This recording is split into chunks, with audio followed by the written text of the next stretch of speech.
If you find valuable or missing items while cleaning, report the discovery immediately to your supervisor or the client without touching or moving anything.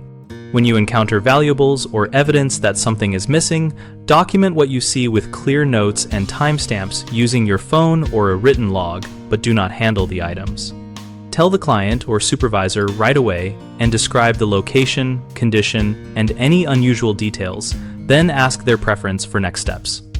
If the client is not present, follow your employer protocol for secure storage or handing over to management, and leave the area as you found it to preserve any potential evidence.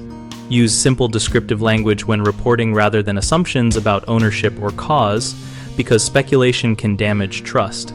If someone asks you to conceal or move items, decline and explain you are required to report and document discoveries to protect both the client and your reputation. Keep a clear record of who you told and when, because that trace protects you if questions arise later. Common mistakes include moving or cleaning around the items, which can destroy evidence and undermine trust, so do not touch anything and report immediately.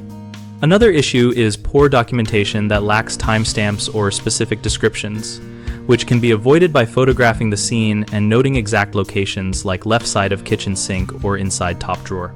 A third concern is failing to follow company protocol when the client is absent, which you solve by learning your employer-s reporting and secure handling steps ahead of time and carrying a small notepad and your company-s contact numbers. We run bighomeprojects.com to connect homeowners with local contractors and to help contractors find work through project leads and forum discussions. We also host an active discussion community where homeowners and contractors exchange tips, ask questions, and share experiences so everyone can learn from real examples.